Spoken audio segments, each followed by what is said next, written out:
however you want to look at it. So, all right, goalkeeper, Alisson has the number 1 jersey. I know the City fans are going to come out and go, oh, Ederson is better. Like, yeah, I don't care. It doesn't matter what you think. It matters what Chichi thinks.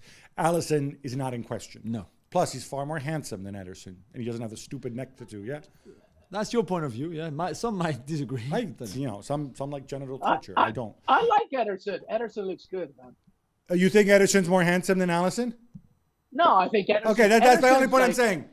No, I'll give you the difference here. Alisson is who your parents want you to marry. Ederson is the boyfriend with the motorcycle you don't want. So what do you want? That's a great point. You know what? Honestly, it is. I'm pretty sure Ederson is a lot more fun on a night out than Alisson is. Yeah, I agree. Right. Exactly. That is very true.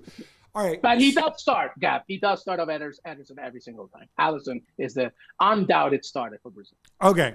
So the defense. Luis Miguel, do you want us run us through the back four, and then Jules and I and you will pick apart the pros and cons. So, in terms of right back, we've seen Danilo there. Yeah. We saw them try Eder Militao. Jules still thinks Dani Alves might sneak his way in. He would be in the squad. If it's tomorrow, who would your money on to be? Who would your money be on to play right back? I think just given the nature of what, and you're right, it's always a 4 at the back. I think Danilo will probably be, the one ahead. Militao always does a job, but Danilo, Chiche has a lot of faith in him, especially when he has the ball. That's definitely going to be the most defensive, vulnerability for Brazil. But I think Danilo will probably be there. And then, Thiago Silva with Marquinhos easily as those two, and then Telles on the other side. It's always going to be a 4. The question mark will be on the right back. Militao can offer you something when you're playing perhaps a Serbia, right, in their group. That could be an issue there. But I think Danilo will probably be the starter for me. Jules, you're on board with that? Yeah. I think I agree with Luisito. I think this is going to be the back four. I'm not too convinced about Alex Telles without the ball and defensively. And we saw him many times being either caught off position or half asleep or switching off. And so I'm not saying that Alexandro is a better choice. I'm not saying that there's nobody else that you can put in there. Danilo, you have Renan Lodi. Or Renan Lodi. I think there are options. I'm just not too sold on Alex Telles. And I think the fullbacks positions could be a weakness in a way, whether it's with the ball or without the ball for Brazil, compared to the other position where they're so loaded up with talent. It's incredible. But yeah, apart from that, Danilo can play left back. But then, of course, you create a problem on the right if you do that. I think it is defensive. But one thing that you brought up as well was, I know you got a deep love for Thiago Silva, as do all men of goodwill in this world. Yeah.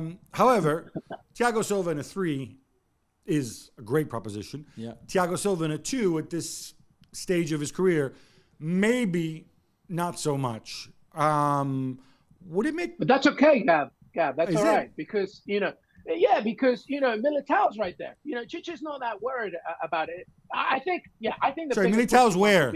Because they can't play with 12 players. This is what I'm getting to. I'm saying... If you want to go a back 3, I'm wondering, should you maybe consider a back 3? In other words, you have Marquinhos, Thiago, and Militao. Because I worry about Vinicius Jr.'s productivity when you do that. I worry about, even Gabriel Jesus when you do that. And Raphinha to a certain extent too. Exactly. And that's where it comes from. Listen, everybody's questioning the defensive vulnerabilities of Brazil. They conceded 5 goals in World Cup qualifiers. You think that's easy? That's so difficult. I think that you do begin with the problem of, how do you figure this out when you do it in the knockout stage, when you play the Giants? That's going to be a problem. And that's where the Thiago Silva issue comes in. But at this point, the truth of the matter is that Brazilians' defense is not as bad as people think. Yeah, no, I think, look, in the end, we nitpick, we find problems and issues with everybody. Of course. No. I am curious how he resolves it. One other option, I know he hasn't done it much for Real Madrid, but Eder Militao has played left back before as well. Yep. Obviously, you get very defensive there, but in the end, we talked about Thiago Silva with 2 center backs. If you play Danilo and right back, right back, inside. and you play Eder Militao at left back, effectively you've got 4 center backs, and True. And further up the pitch, you can do what you like. That's how France won the 2018 World Cup anyway. Exactly. So it's clearly I'm already seeing I can sense one of us writing these articles like why Brazil are copying France's 2018 formula. Let's move on to the midfield. Fabinho, I'm assuming, is an automatic choice, should be an automatic choice, hasn't played these last couple games. But for me, I'm just giving you I'm not going to question Chichi, but if he's fit, I have Fabinho. You have. Casemiro. Okay, and Fred, don't laugh, or maybe not Fred. And I know then the third one is Fred or Paqueta, depending on the opposition. But you're shaking your head, you disagree. I disagree too. I'm with Jules here. Listen, I just want to remind some folks something.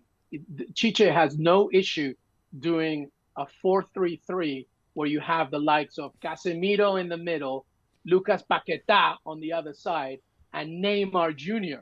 part of that trio as well. And then you just alleviate everything going up front. My midfield is a 3 with Neymar.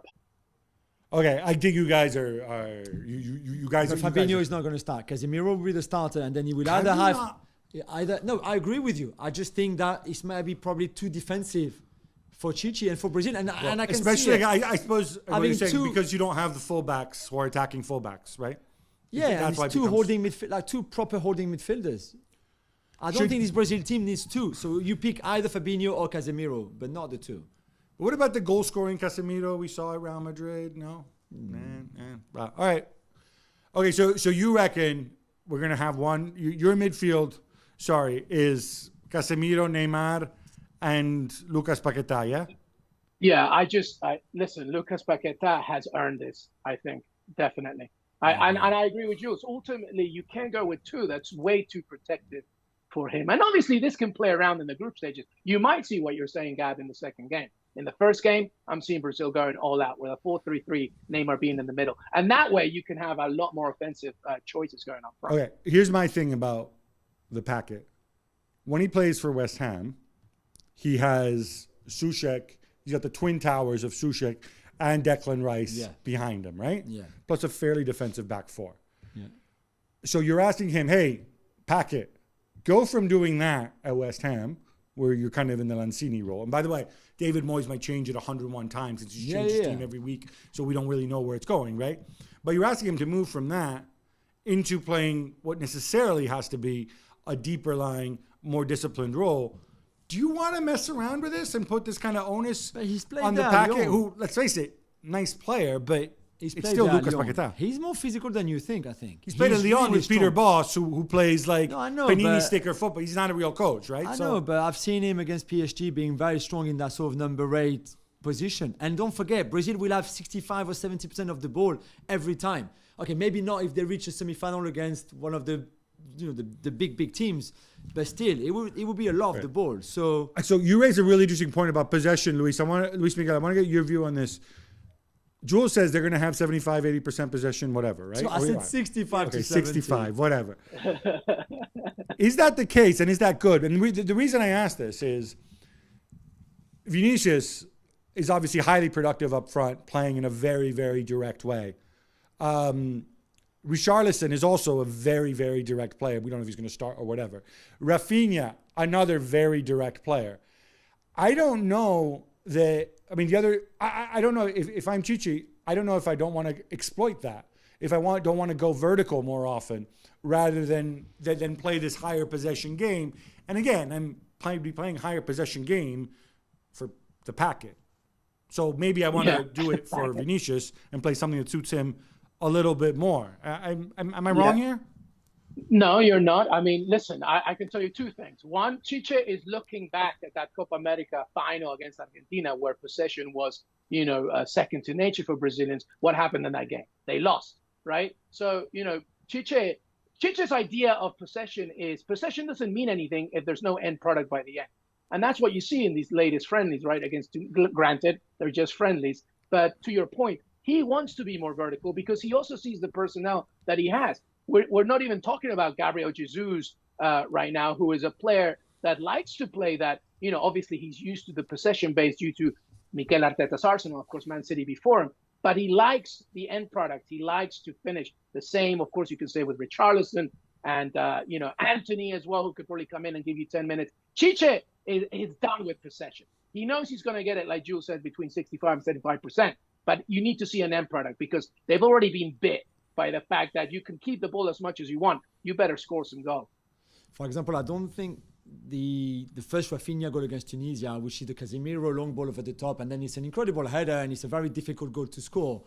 But I think there's a time before where maybe Brazil would have done 15 passes before getting the ball closer to the box to try to find Raphinha or Neymar or Richarlison, someone. I think I expect them to do this a little bit more often, so to find the verticality that you were just mentioning, which I don't think before you would ask that so much of Casemiro. It was more like, okay, find the feet of Neymar, find the feet of Paqueta, maybe play wide straight away. This ball was very unlike Brazil, really, and especially to find the header of Raphinha. And yet they did it so well. So I think you're right. I think there's more variety in the game now than there was at the Copa America when they lost to Argentina, and maybe like any previous World Cup before.